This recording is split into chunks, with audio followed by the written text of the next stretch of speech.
Assalamualaikum warahmatullahi wabarakatuh. Yang terhormat Ibu Tantina selaku dosen pengampu mata kuliah Tata Kelola dan Manajemen Resiko. Di sini kami dari grup C akan menjelaskan materi mengenai identifikasi dan penilaian resiko.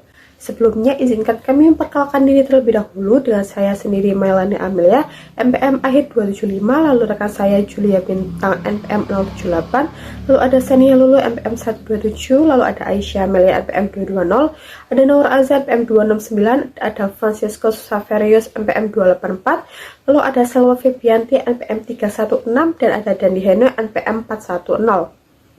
Yang pertama, saya akan menjelaskan konteks manajemen resiko.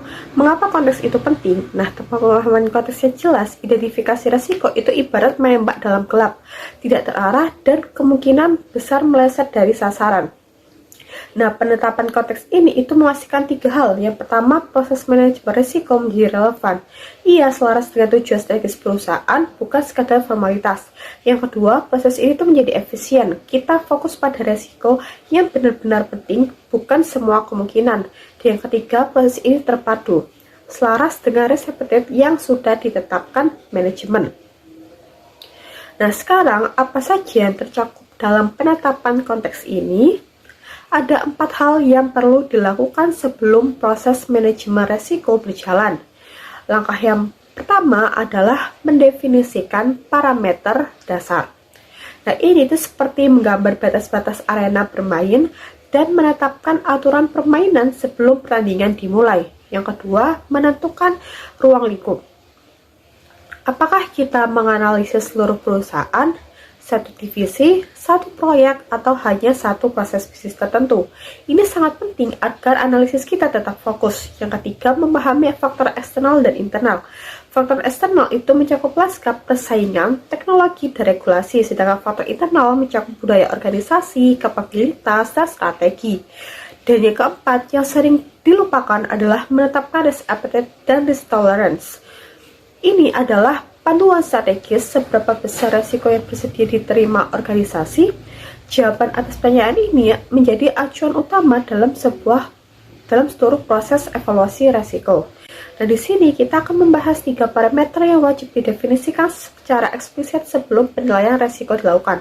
Parameter yang pertama adalah ruang lingkup. Pertanyaannya, area mana dari organisasi yang akan kita analisis? Bisa seluruh perusahaan, bisa satu divisi, bisa satu proyek, atau bahkan satu aset tertentu seperti pusat data. Parameter yang kedua adalah konteks. Pertanyaannya, faktor apa yang mempengaruhi area tersebut? Faktor dari luar itu bisa jadi dari pesaing, pelanggan, sedangkan dari dalam situ bisa seperti visi misi strategi, tata kelola, budaya, dan kapabilitas. Dan parameter yang ketiga adalah kriteria risiko.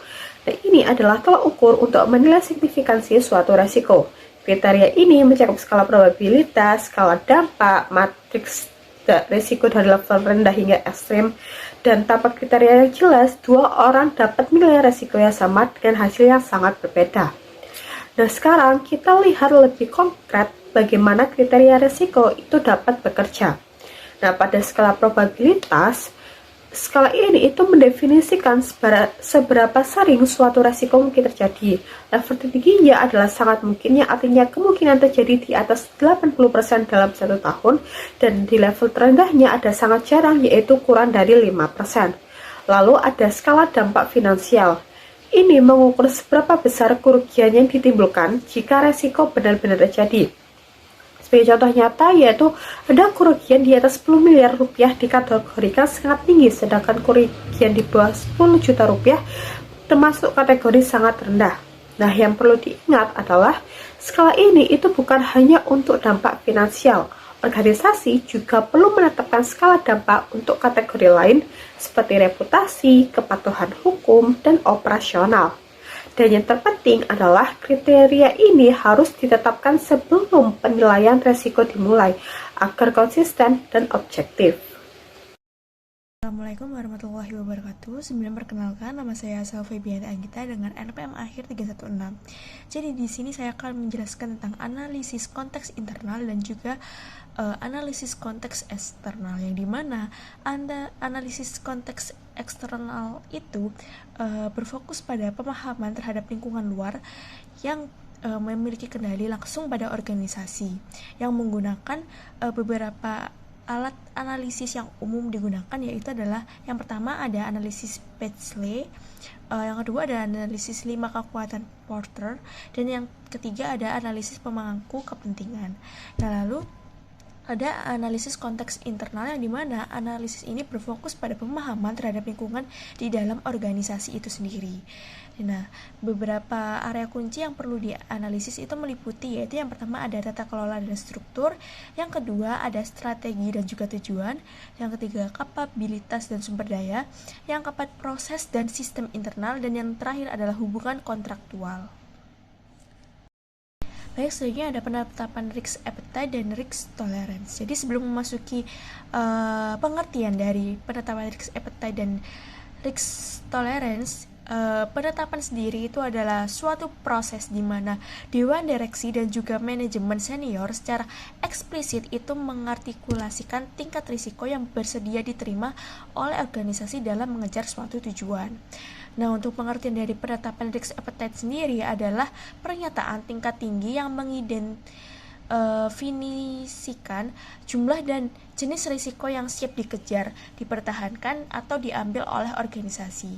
Nah, untuk pengertian dari risk tolerance sendiri adalah toleransi risiko atau risk tolerance yang dimana batas spesifik dari variasi yang dapat diterima untuk tujuan-tujuan tertentu.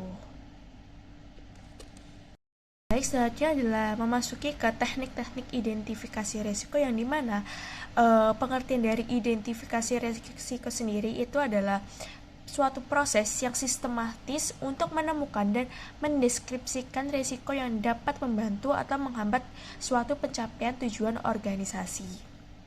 Nah, tujuan dari adanya identifikasi risiko sendiri itu adalah untuk menghasilkan daftar risiko yang komprehensif sebagai dasar analisis untuk lebih lanjut.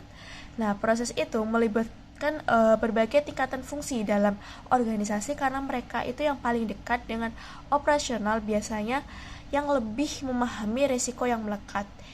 Dan melalui kombinasi teknik kualitatif seperti brainstorming, wawancara terstruktur, hingga tinjauan data historis yang dianalogikan seperti seorang dokter yang mendiagnosis pasien, organisasi itu juga dapat menggali pengetahuan yang kolektif yang tidak terlihat hanya dari data semata. Karena lanskap risiko terus berubah dan identifikasi itu harus terus dilakukan secara berkelanjutan dan berkala. Oke, sebelumnya perkenalkan nama saya Sania Lulu Fitriana dengan NPM akhir 127. Di sini saya akan menjelaskan mengenai brainstorm dan wawancara terstruktur. Jadi kedua metode ini yaitu brainstorming dan juga wawancara terstruktur ini termasuk teknik kualitatif yang memanfaatkan pengetahuan dan pengalaman orang-orang di dalam organisasi untuk menemukan berbagai potensi adanya risiko. Nah, untuk brainstorming sendiri ini merupakan diskusi kelompok yang melibatkan beberapa orang dari berbagai bagian dalam organisasi untuk mengidentifikasi risiko secara kreatif.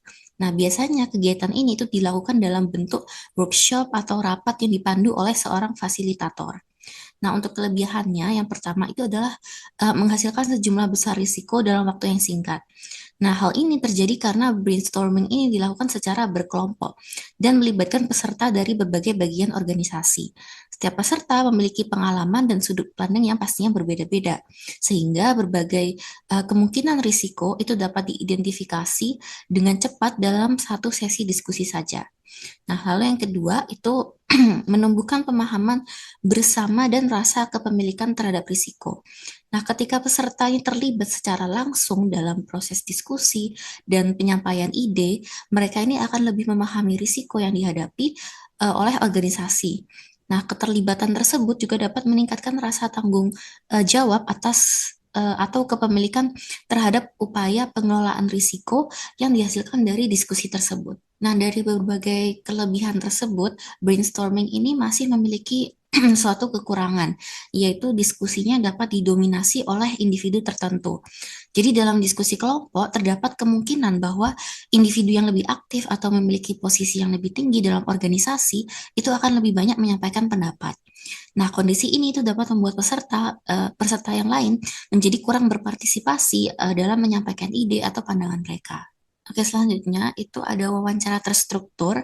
Jadi wawancara terstruktur ini merupakan percakapan antara fasilitator seperti audit internal atau manajer risiko dengan individu yang memiliki suatu keahlian tertentu. Jadi berbeda dengan brainstorming yang dilakukannya secara berkelompok, metode ini tuh biasanya dilakukan secara individu atau eh, dalam kelompok yang kecil. Nah, dalam wawancara ini, fasilitator itu menggunakan daftar pertanyaan yang sudah disiapkan sebelumnya untuk menggali informasi mengenai risiko yang mungkin terjadi pada area kerja tertentu. Nah, wawancara ini bisa memiliki beberapa kelebihan. Yang pertama itu adalah memberikan informasi yang lebih mendalam. Jadi, wawancara yang terstruktur biasanya itu dilakukan secara individu atau dalam kelompok kecil. Nah, kondisi ini tuh memungkinkan narasumber untuk menjelaskan pengalaman, permasalahan, serta potensi risiko yang dihadapi secara lebih rinci dan juga mendalam. Nah, yang kedua itu memungkinkan pembahasan isu yang sensitif secara lebih terbuka. Jadi, hal ini dikarenakan karena dilakukan dalam suasana yang lebih private, narasumber itu umumnya akan merasa lebih nyaman untuk menyampaikan informasi yang bersifat lebih sensitif. Namun pastinya ini memiliki beberapa kekurangan juga, yaitu yang pertama adalah membutuhkan waktu yang lebih lama. Nah, proses wawancara ini harus dilakukan secara terpisah dengan setiap narasumber yang ada. Oleh karena itu, pengumpulan informasi melalui metode ini itu cenderung memerlukan waktu yang lebih lama dibandingkan dengan metode brainstorming, yang mana dia itu dilakukan secara bersamaan dalam satu pertemuan. Nah, yang kedua itu bergantung pada kemampuan pewawancara. Keberhasilan pewawancara ini sangat dipengaruhi oleh kemampuan pewawancara dalam menyusun pertanyaan, menggali informasi, serta mengarahkan percakapan. Jika pewawancaranya ini kurang terampil dalam menjalankan tugasnya, informasi yang diperoleh kemungkinan itu tidak akan terpenuhi secara maksimal. Oke, selanjutnya kita masuk ke dalam analisis skenario dan SWOT. Jadi kedua teknik ini itu membantu organisasi melihat risiko dari sudut pandang yang lebih strategis, terutama terkait kondisi yang ada di masa depan dan juga lingkungan internal maupun eksternal organisasi. Nah, untuk analisis skenario sendiri, ini merupakan teknik yang digunakan untuk membayangkan berbagai kemungkinan kondisi yang dapat terjadi di masa depan, atau sering disebut dengan pendekatan what if atau bagaimana jika. Nah, tujuan dari teknik ini itu bukan untuk memprediksi masa depan secara pasti, melainkan untuk membantu organisasi untuk memahami adanya kemungkinan risiko dan juga peluang yang dapat muncul dari berbagai kondisi yang ada. Nah, dalam praktiknya analisis skenario ini dapat dilakukan dalam dua tingkat. Yang pertama itu ada tingkat yang sederhana. Jadi pada tingkat ini organisasi itu hanya menggunakan pertanyaan bagaimana jika atau what if yang sudah saya sebutkan sebelumnya untuk melihat dampak dari suatu kejadian tertentu. Contohnya, itu seperti pertanyaan apa yang terjadi jika pemasok utama berhenti beroperasi, lalu bagaimana jika permintaan pasarnya itu menurun secara drastis, dan lain sebagainya. Nah, pertanyaan seperti ini itu membantu organisasi untuk mengidentifikasi risiko yang mungkin muncul jika suatu kondisi itu benar-benar terjadi. Lalu tingkat yang kedua itu adalah tingkat kompleks. Jadi pada tingkat ini organisasi itu menyusun beberapa gambaran kondisi masa depan berdasarkan tren tertentu seperti kondisi ekonomi, perkembangan teknologi, atau perubahan regulasi. Contohnya itu misalnya pertumbuhan ekonomi tinggi dan teknologi yang berkembang pesat, lalu terjadinya resesi ekonomi global, regulasi pemerintah menjadi lebih ketat, dan lain sebagainya. Selanjutnya, selain analisis skenario, kita juga memiliki analisis SWOT. Jadi, analisis SWOT ini merupakan alat analisis strategi yang digunakan untuk mengidentifikasi faktor internal dan eksternal yang mempengaruhi organisasi. Nah, SWOT sendiri ini merupakan singkatan dari Strength, Weakness, Opportunities, dan Threats. Nah, untuk strength sendiri atau kekuatan, ini adalah keunggulan internal yang dimiliki oleh suatu organisasi, seperti sumber daya yang kuat, teknologi yang mencukupi, atau reputasi yang baik di pasar. Lalu untuk weakness atau kelemahan, ini adalah keterbatasan atau kekurangan dalam organisasi yang dapat menimbulkan suatu risiko. Misalnya itu kurangnya tenaga ahli atau sistem yang belum optimal.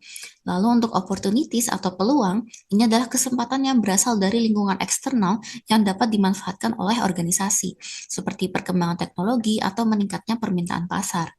Lalu ada juga threats atau ancaman, yaitu faktor eksternal yang berpotensi menimbulkan risiko bagi organisasi, seperti munculnya pesaing baru, perubahan regulasi, atau kondisi ekonomi yang sedang tidak stabil. Nah, dengan menggunakan analisis skenario dan juga analisis SWOT, organisasi ini dapat memahami risiko tidak hanya dari kondisi saat ini, tetapi juga dari kemungkinan perubahan di masa depan, serta dari faktor internal dan juga eksternal yang mempengaruhi organisasi. Baik, untuk materi selanjutnya akan dijelaskan oleh rekan saya. Baik, di sini saya akan menjelaskan tentang review dokumen dan checklist resiko.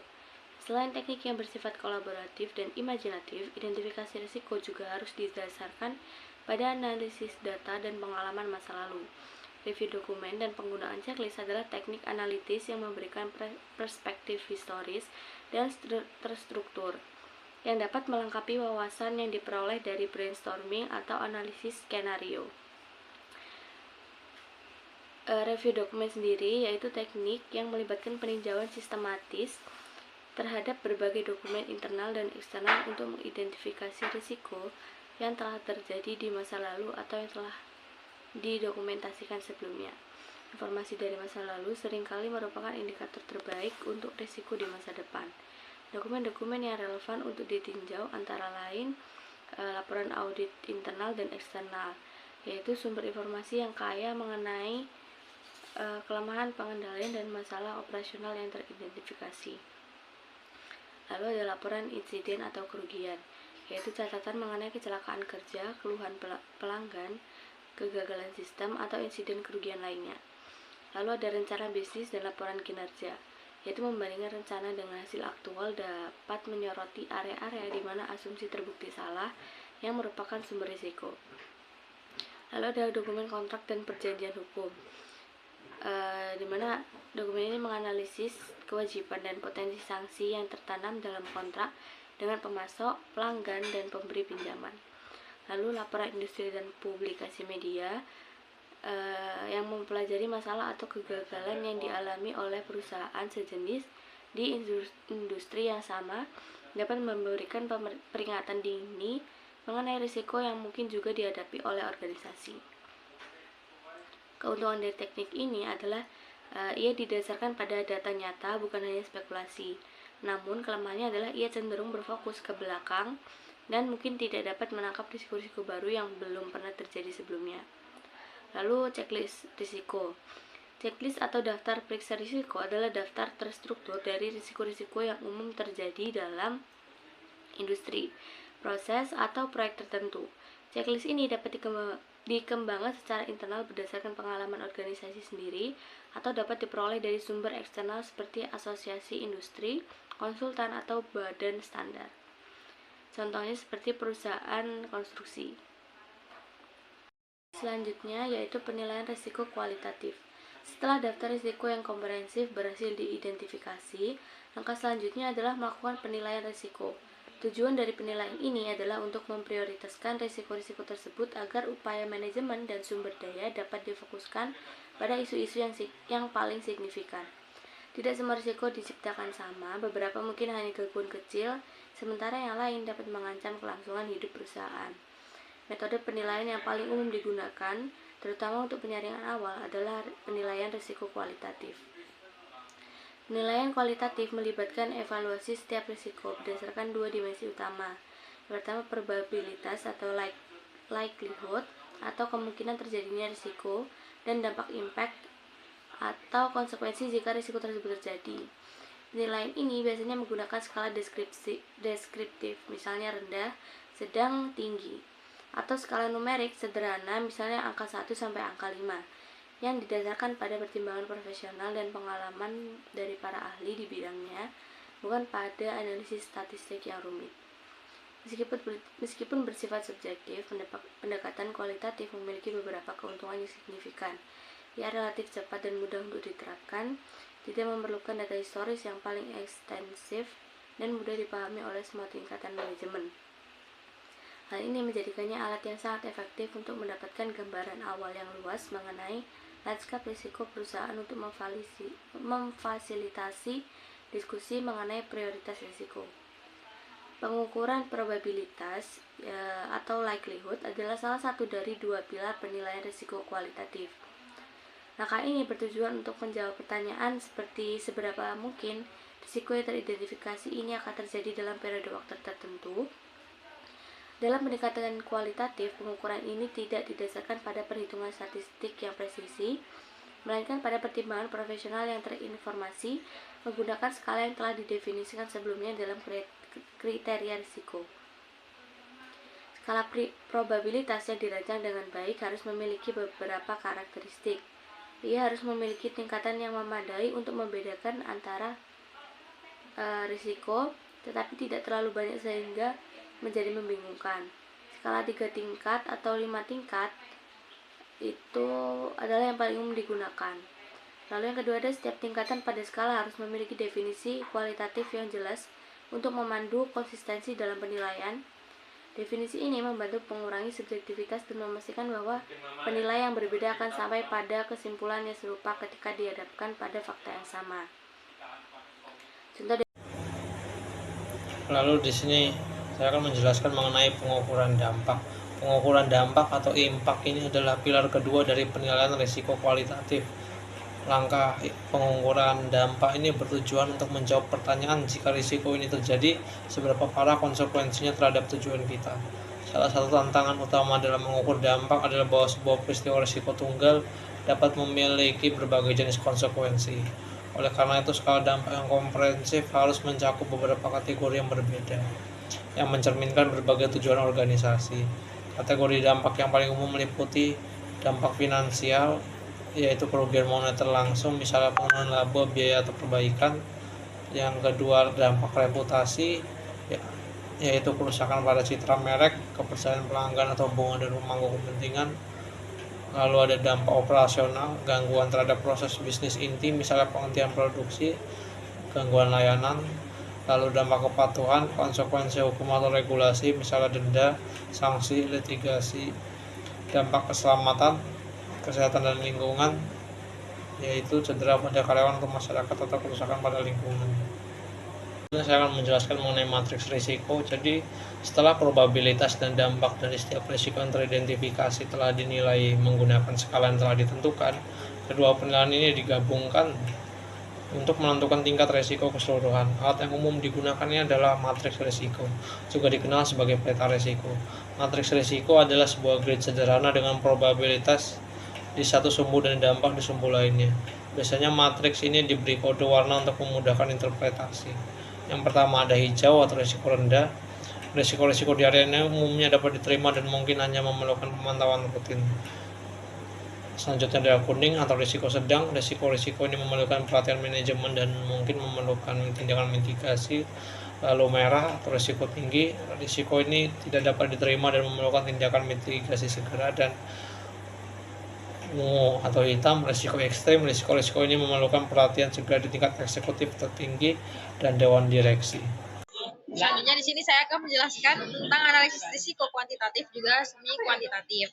Nah, analisis risiko kuantitatif sendiri itu adalah metode penilaian risiko yang menggunakan data angka dan juga perhitungan statistik untuk mengetahui kemungkinan terjadinya risiko dan juga besar kerugian yang mungkin terjadi. Nah, sedangkan analisis semi kuantitatif itu menggunakan skala atau skor angka untuk memperkirakan tingkat risiko, misalnya rendah, sedang, atau tinggi. Nah, metode ini tuh biasanya digunakan ketika data yang tersedia itu tidak lengkap. Nah, tujuannya adalah untuk mengukur kemungkinan terjadinya risiko dan juga dampak kerugiannya, sehingga organisasi itu bisa menentukan risiko mana sih yang harus diprioritaskan untuk ditangani terlebih dahulu.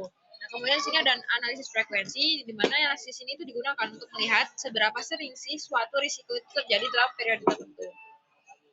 Nah, kalau misalnya suatu risiko itu sering terjadi, maka tingkat risikonya itu dianggap lebih tinggi dan perlu mendapatkan perhatian yang lebih. Kemudian di sini ada distribusi kerugian, di mana ini itu menunjukkan pola atau besarnya kerugian yang dapat ditimbulkan oleh suatu risiko. Dengan analisis ini, perusahaan itu bisa mengetahui rentang kerugian yang mungkin terjadi, sehingga lebih mudah untuk memahami mengalami tingkat keparahan dari risiko tersebut. Nah, selanjutnya ada penggunaan nilai ekspektasi kerugian. Nah, nilai ekspektasi kerugian sendiri itu digunakan untuk memperkirakan rata-rata kerugian yang mungkin terjadi akibat suatu risiko. Nah, untuk perhitungannya itu menggunakan rumus expected loss sama dengan probability kali impact. Nah, contohnya, jika peluang risiko terjadi 20% dan dampak kerugiannya 10 juta, jadi perkiraan kerugian rata-ratanya itu adalah 2 juta rupiah. Nah, manfaat dari nilai ekspektasi kerugian sendiri itu ada beberapa. Salah satunya itu membantu untuk menentukan prioritas risiko, mendukung pengambilan keputusan manajemen, juga membantu menilai apakah biaya pengendalian risiko itu sebanding dengan kerugian yang bisa dihindari. Oke, sekarang kita masuk ke dalam materi simulasi Monte Carlo. Nah, simulasi Monte Carlo ini sendiri adalah teknik analisis risiko kuantitatif yang menggunakan pemodelan komputer untuk mensimulasikan ketidakpastian. Alih-alih mengandalkan satu angka pasti, teknik ini menggunakan prinsip probabilitas untuk melihat berbagai kemungkinan hasil yang bisa terjadi dalam suatu sistem. Nah, gimana sih cara kerjanya simulasi Monte Carlo ini? Yang pertama yaitu membangun model. Ini artinya yaitu membuat rumus matematis seperti contohnya yaitu laba sama dengan pendapatan dikurangi biaya. Kemudian di nomor 2 yaitu menentukan distribusi. Nah, ini menetapkan jenis sebaran data untuk variabel input. Kemudian yang ketiga ada iterasi atau simulasi. Nah, kemudian komputer mengambil nilai acak dari distribusi tersebut dan menghitung hasilnya. Yang terakhir yaitu analisis output, yaitu hasil ribuan simulasi tersebut dikumpulkan untuk membentuk distribusi probabilitas hasil akhir. Oke, yang selanjutnya yaitu adalah sistem klasifikasi dan pemetaan risiko. Setelah risiko diidentifikasi dan dinilai, organisasi perlu mengubah data mentah tersebut menjadi intelijen risiko yang terstruktur. Tujuannya sendiri adalah agar manajemen dan dewan direksi dapat mengambil keputusan tepat serta memprioritaskan tindakan secara efisien.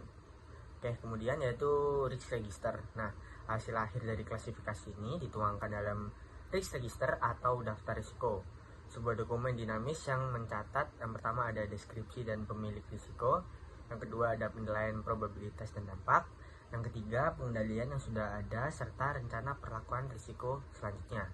Oke, kemudian kita masuk ke visualisasi melalui headlamp. Nah, pemetaan visual menggunakan menggunakan headmap ini atau peta panas berfungsi untuk yang pertama menyederhanakan data teknis bagi audiens non-teknis seperti dewan direksi. Yang kedua, mengidentifikasi konsentrasi risiko. Nah, misalnya area mana yang memiliki risiko ekstrim atau warna merah. Dan terakhir yaitu memiliki trend exposure. Seperti apakah risiko lebih dominan di sisi operasional atau strategis. Oke, sekarang kita masuk ke kategorisasi risiko berdasarkan tipe. Nah, yang pertama yaitu ada struktur hierarki risiko.